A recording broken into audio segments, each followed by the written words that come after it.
ConvertKit simplifies selling digital products by integrating email marketing with e-commerce tools. Here's a step-by-step guide.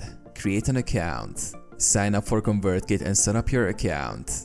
Choose a plan that supports product sales. Set up a product. In the dashboard, go to the Products tab and click Create a Product. Enter details like the product name, description, and price. Upload the digital file or link you want to sell. Customize your sales page. Use ConvertKit's drag and drop page builder to create a professional sales page. Add compelling headlines, product images, and testimonials to boost conversions. Connect the payment gateway. Set up payments via Stripe.